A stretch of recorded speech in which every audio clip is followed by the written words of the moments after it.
Hey everybody, this is Jay Young on the Jay Young Show, and again we have the NAPE coming up in February, right? February?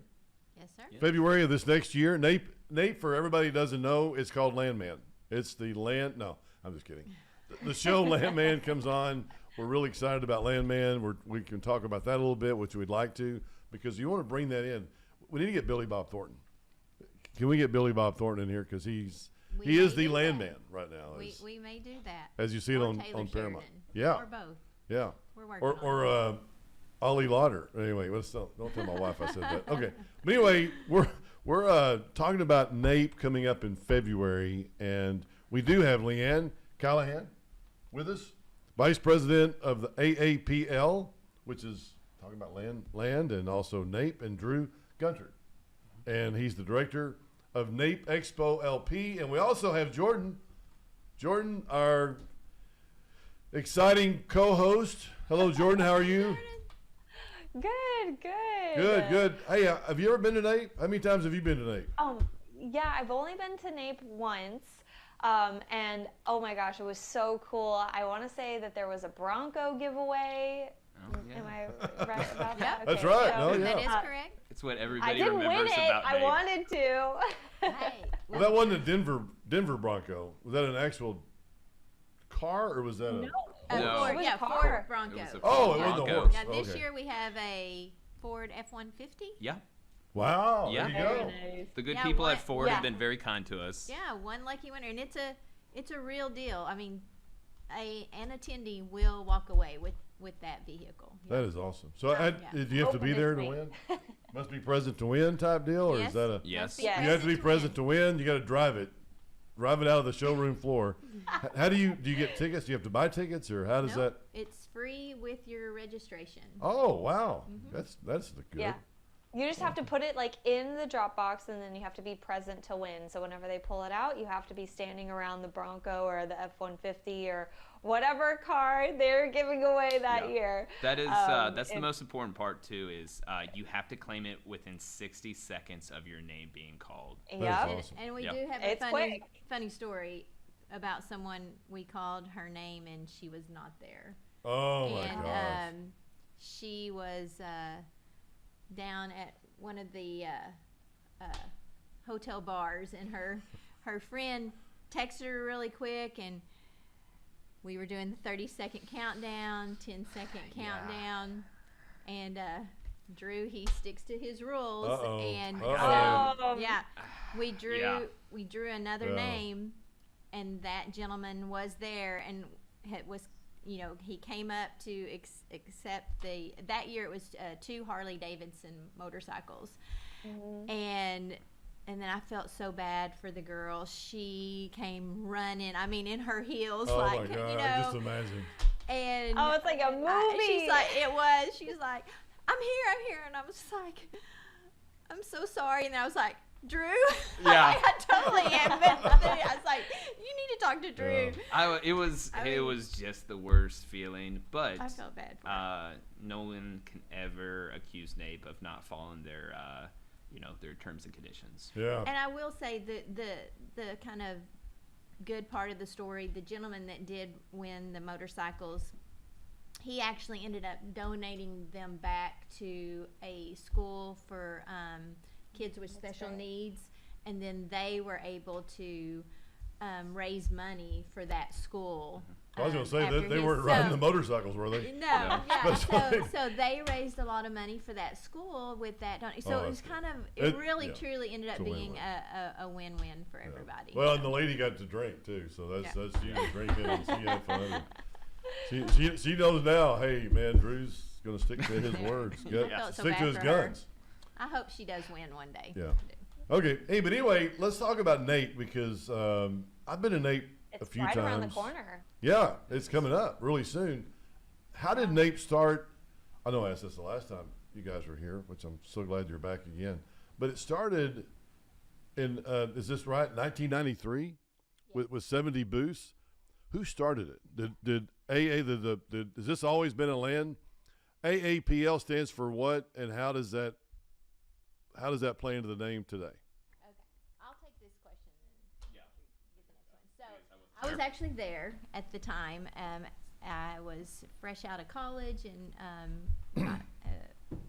got my job with AAPL, and AAPL had an issues management council, which was a kind of a team of landmen who, you know, landmen are problem solvers, innovators, and so they were trying to think of ways to help AAPL, help the industry. And so Jack Dieter was the executive vice president at the time, and he and the Issues Management Council came up with this concept of creating a central marketplace to bring buyers and sellers together in one location to look at prospects and buy and sell prospects and make deals happen. Instead of having, at the time, you know, if you were in the business, you had to fly to Oklahoma City, to Fort Worth, you know, to Denver, all these different places to show your prospects. And so this was just an easy way to bring everybody together in one location. And so it truly was that landmen's entrepreneurial, innovative spirit that sparked NAPE. And in the beginning, it was met with a lot of controversy. It barely passed our board to, you know, put up the $40,000 is what AAPL had to put on the first NAPE, which was huge for AAPL at the time. And it was a hard vote, but several leaders, Mike Grimm, Marty Searcy, you know, many of those guys just really were passionate and got on the phone with their peers and, you know, got people excited about this concept. And like I said, a lot of people didn't think it would happen. And when it did happen and there was all of a sudden buzz in Houston at the Galleria and people wanting to know what is going on, we had lines, you know, down the escalator. It was just crazy.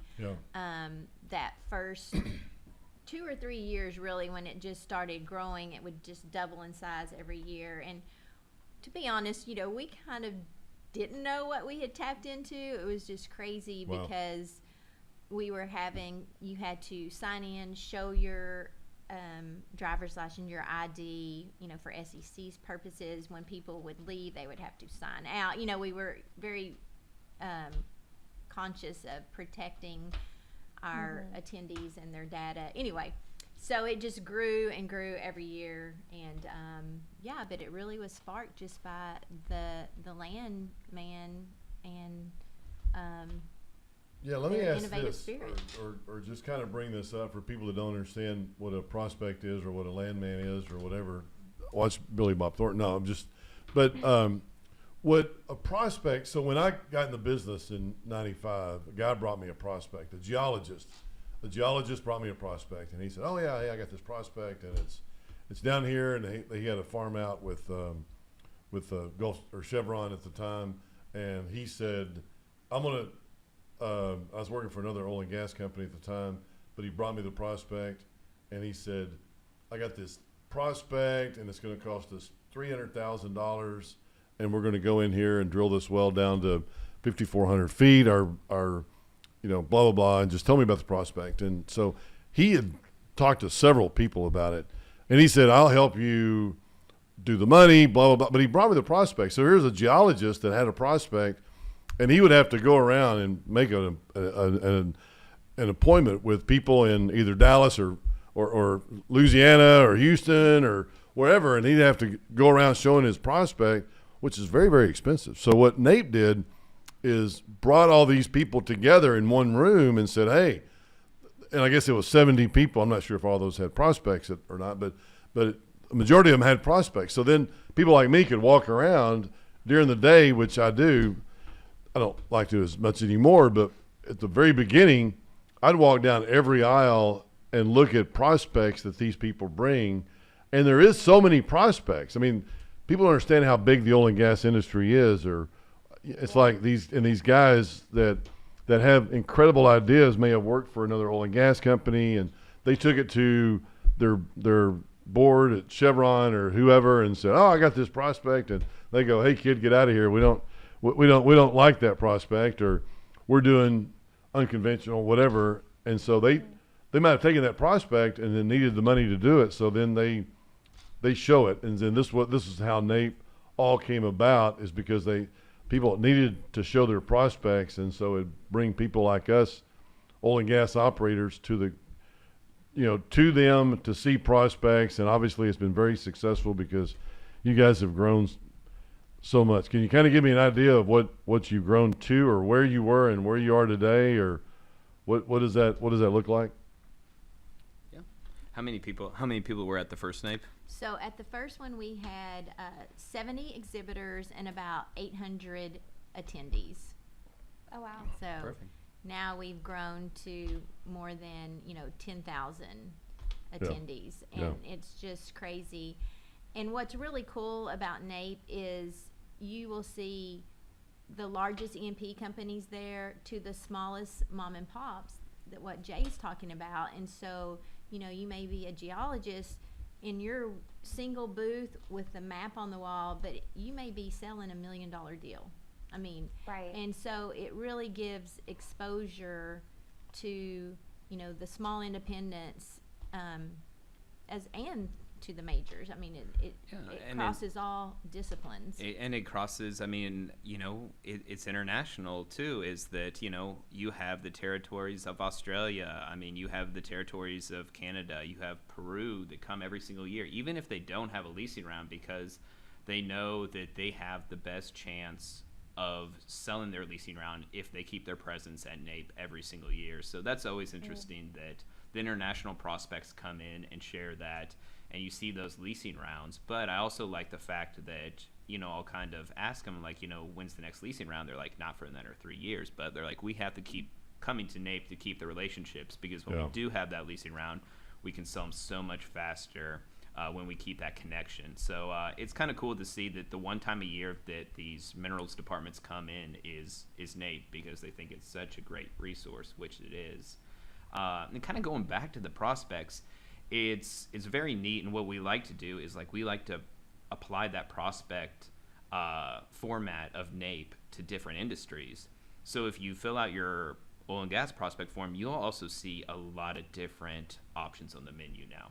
So you'll see geothermal, you'll see Bitcoin, you'll see solar, you'll see wind, you'll see questionnaires about, can this facility, can the energy source you're using support a data center? That'll be something new for this year. We can apply that to so many areas. And, I think we kind of started that. One of the big ones we started with was the Bitcoin. And that's one thing now that it's hit 100,000 and it's teetering in between there. It's amazing on how many Bitcoin prospects we get, and how many different industries we've helped use that same formula, that we're kind of feeling what we felt in 95. They're like, how do we go around and work these deals? And so that's a big job for us to go out during the off season and really go out to these different industries and show them this NAPE formula and saying, hey, guess what?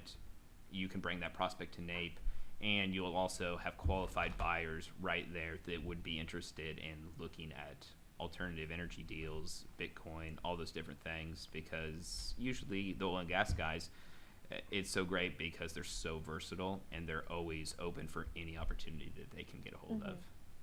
So when you're looking at NAPE, and there's a few big ones that I feel like happen in Houston. Obviously, NAPE holds its own. That's where deals happen. That's the thing. But when you're looking at other conferences that are, I'm not sure if you see them as competition or just something that's helping elevate the industry as well. But when we look at like CERAWeek and we look at these different kinds of conferences that are happening, because it does feel like there's a lot of conferences in the energy industry, and I'm just curious, how do you hold your own, and then how do you continue to see that growth when we're seeing people try to reinvent themselves in the conferences that they put on? Yeah, I mean, I think I don't look at them as competition. One thing too is you have to remember, NAPE is trade organization backed. If you come to NAPE and you spend the money, what we do is that we take all that money and we give it back to trade organizations that are going to spend money on the industry. So we're not privately owned. So I think that separates us, is that we're kind of like the Robin Hood of the industry. we give it back to the people, which I always like, and that's a great umbrella to work under. That I know every attendee money, every sponsorship, every booth is going to go back to the industry to help us keep working.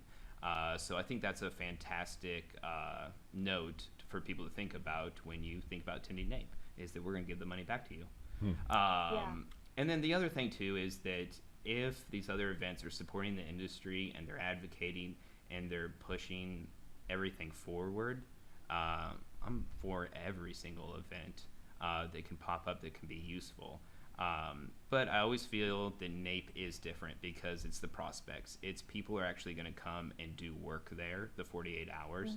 We're going to actually bring deals that are going to put people to work, which I'm not saying that, but more of the conference-based is more idea sharing and networking. But NAPE is more purposeful. It's more of an industry tool sometimes than an event. It's hard to get people to see each other or have a meeting with somebody or run into somebody throughout the year, but you always know at NAPE that they're going to be there. It's like everybody knows that everybody's going to be at NAPE. We have a big presence at NAPE, and it's more about people just coming by to say hello. Not that we don't want to sell a prospect, but I know I've had years where we don't need a prospect or we're not looking for a prospect, and my wife's like, we're going to spend what on NAPE, and we're going to do what or not do what, and hey, it's all about relationships and seeing people every year to make sure that, hey, you know what, we're still there, we're still in business, and in the oil and gas business, sometimes just staying in business is a good thing, and letting people know, hey, you're still in business, because this industry is so up and down sometimes. But we've always been there. We always been there. We always will be there. We enjoy our time and our presence at NAPE, and also getting to see the people, and also deals do happen there. What's my big tagline? I yelled it one time. I've seen them in real time.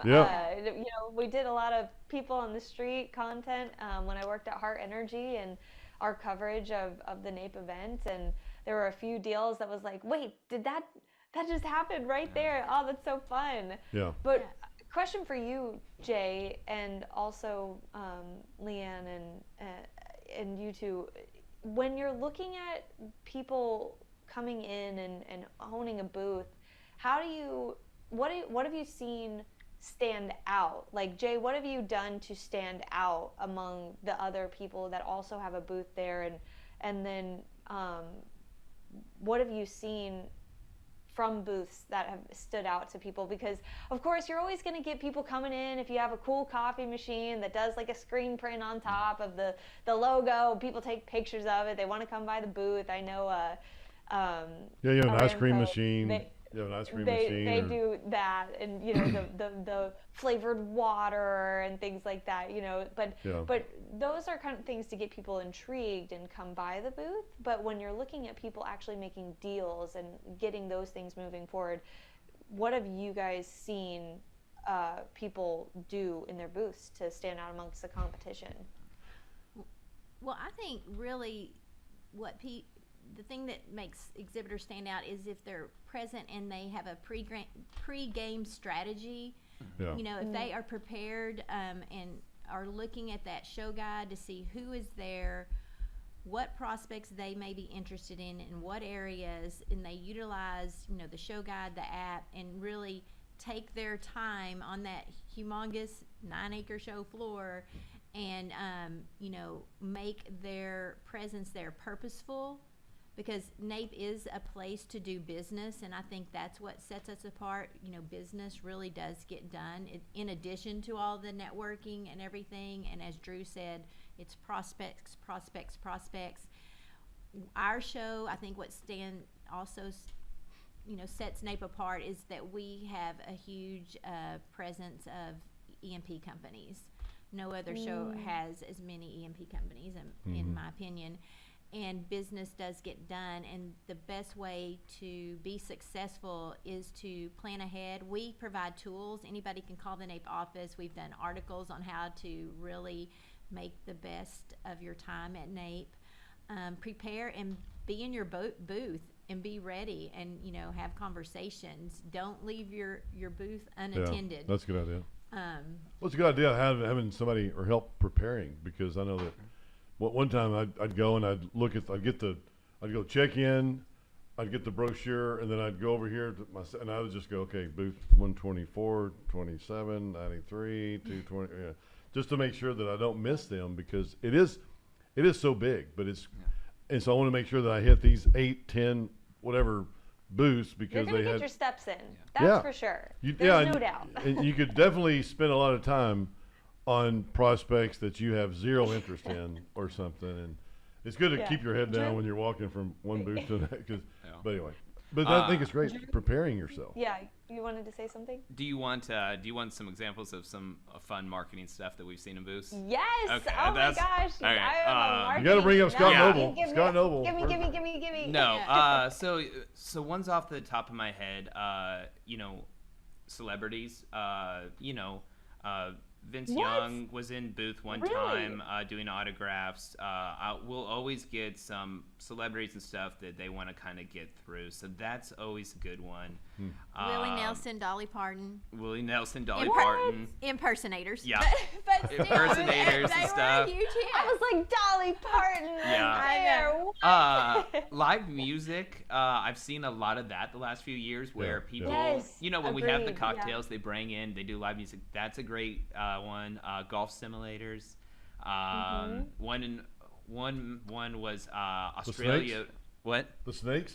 We had Snakes. monkeys. We did have Snakes. monkeys, live monkeys one The year. long- Scott the Noble, long- yeah. You had this real long bass fisherman in this tank that was like 30 or 40 feet long, right? That's before my the time. guy too. was the guy was, Yep. and I mean it's just Wild. I had a tank. We approved a tank come in last Friday and stuff from a French company. So I don't know what they're gonna do with it, but it's all on the up and up. Australia, when they had their booth from year to year, they would have these inflatable kangaroos, and this was when the sweepstakes was going on.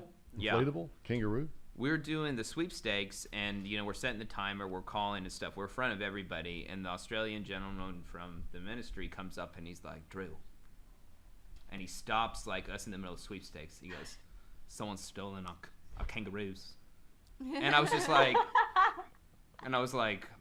it was hard not to laugh laugh, because he's a very nice gentleman. He's like, oh, there he is. He goes, get him. And I was just like, well, I'm doing the sweepstakes. And I was like, I pointed to one of the staff members, like, hold the gentleman trying to steal the kangaroos. Wow. But people love the kangaroos enough to steal them. So I think there's always fun things. But going back to Le'Ann's, anybody could be successful if you, but don't sit down in your booth.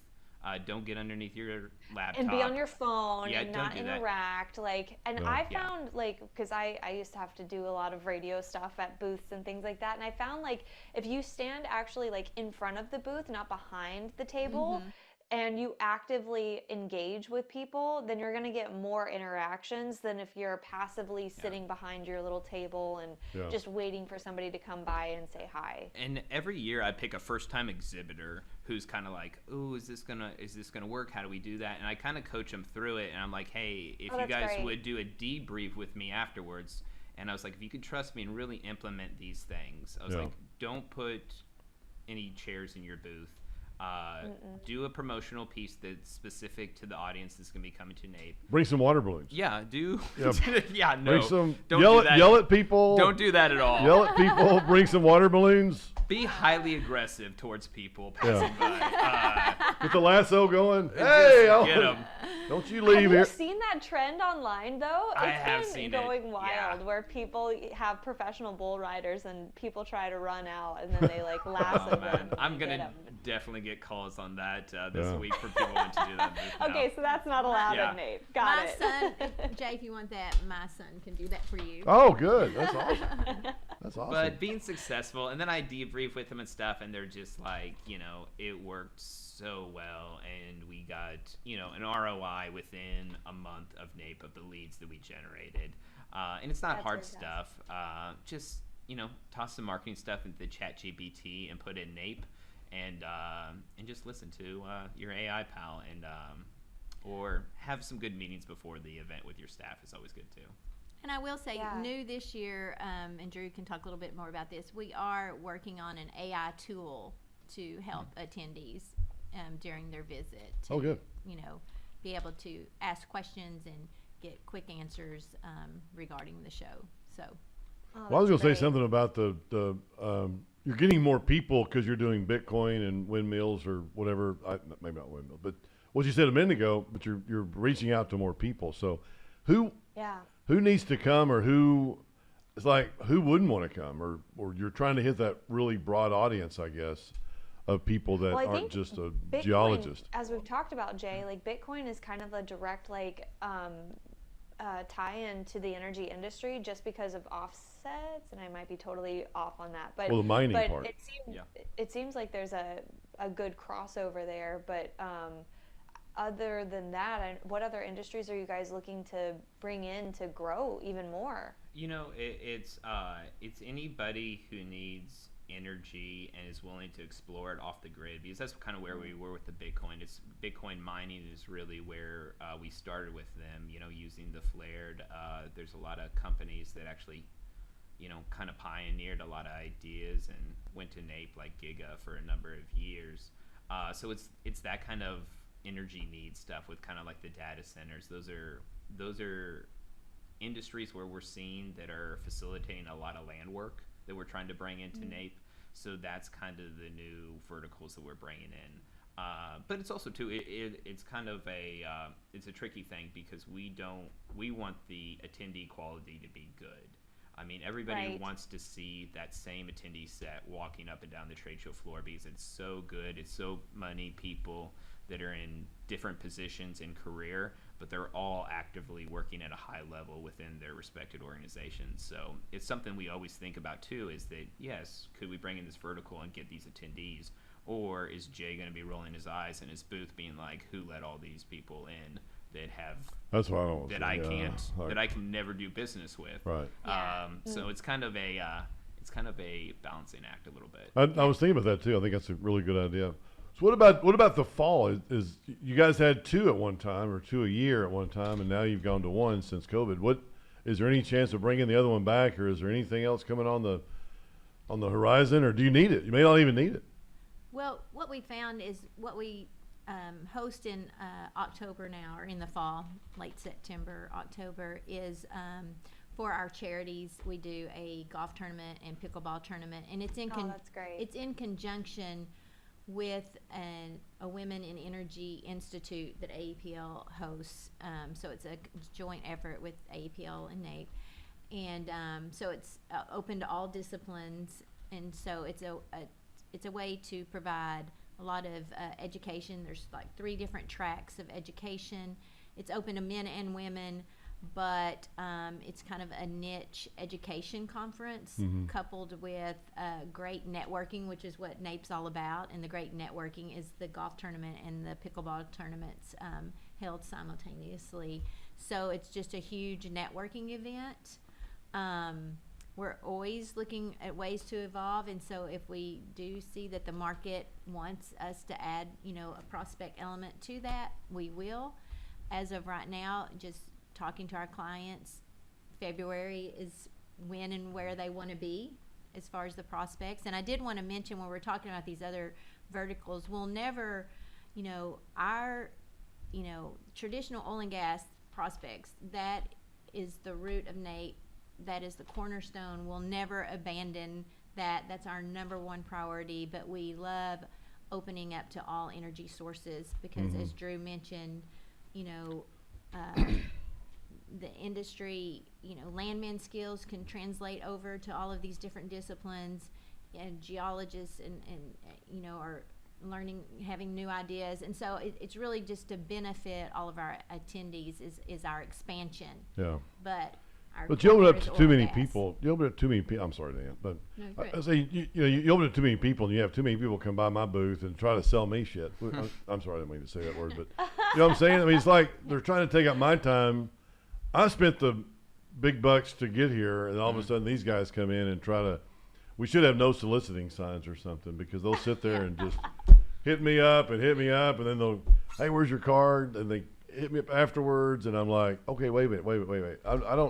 I don't even know your industry at all, and this is an oil and gas, and you're talking to me about something that I have zero idea about, and I don't need to spend my time there. I've got a job, I like to say, and I want to make sure that I do the best for me and my clients and our company, and it's kind of hard to do that. So maybe we can talk about no soliciting signs or something. Yeah, we do. We do try to monitor, what we call suitcasing, and that's people not purchasing a booth, not being an exhibitor and contributing, and then bombarding. So we do try to police that. Give me a button. I'll get a button in it. Yes. There'll be a big red thing on the top of my deal. And Drew, as soon as somebody hits, I'm going to hit my red button, and I want somebody there we with can it. definitely do a button. He's gonna bring out those water balloons. Oh my God! Yeah, exactly. That's what we need to do. I think we can do that for Jay. I really do. I think we that's can do that. And then time is so valuable. Yeah, and we want to also make sure that NAPE continues to bring the decision makers to the show. And our stats show that we do have, it is the decision makers of the companies that do attend NAPE. And so for that, I think that also makes us stand apart from other events. Productive. Well, you guys keep bringing up the word landman, and so I just want to say, have you seen the show? What are your thoughts on it? It's going all over LinkedIn, all over Instagram. There's absolutely. people up in arms about it and the like. So what is your opinions? So, from AAPL's standpoint, the way I like to say it is, Hollywood's bringing the drama and AAPL is bringing the facts. And you know what? There is no better way for us to get free publicity, to be able to respond to the public. We know in general the oil and gas industry has not done a very good job PR-wise about telling its story. So here's our chance for AAPL as an organization to respond. We have a podcast called Landman Now, where we talk about the show. We have landmen on the show to talk about what's fact and what's fiction. And so we added a toolkit to our website so that when people may watch the show or wonder, wait, what is a landman? They can easily go to AAPL's website and find out what's a landman, find out some how of the you episodes, can become a landman. Weren't some of the episodes filmed in the headquarters? Yes. AAPL headquarters in Fort Worth? Yes. Look at that. That is unbelievable. There you go. Did you make a cameo? Are we going to see you in the show? No cameos. And what was funny is when the production people approached us, they were looking for a location of a building that, looked like a law firm. They did not realize that we were the national headquarters for Landman. I know. And so when they came in to speak with us and realized, I gave them, of course, all the swag, all the educational materials, gave them copies of our Landman magazine, of our NAPE magazine, offered up, I said, we want to be proactive. So if you need a real landman to talk to, one of our leaders, I'm happy to put you in contact with them. So, we had no idea what the show was going to be, other than that the hero of the show is the landman. And of course it's Hollywood, and I know people are upset about that, but to me, it's much better to be on the offense instead of the defense. And 100%. as a result, we have gotten a lot of media coverage for AAPL just because our headquarters was used, and we had a watch party so that media came and interviewed our president and myself and other landmen. So it's been a great opportunity, to tell our side of the story, and all the coverage has been very positive for us. It's not really about the show. It's just really people being interested in this profession and the energy industry. Yeah. Well, they wrap it up good. Way, finally. Really good. I know, and people do get hurt, but not every day, and not like that. It's like my great grandfather Obviously probably had Hollywood, all those things happen to him over his 60-year career in the oil and gas business or something, or my grandfather. But it's like, it doesn't happen that many times that fast. But it is an incredible business. But hey, let's wrap it up. I know we're out of time, but we want to talk about NAPE, and we want everybody to buy a ticket. come up there. Don't come by my booth and talk to me about anything besides oil and gas.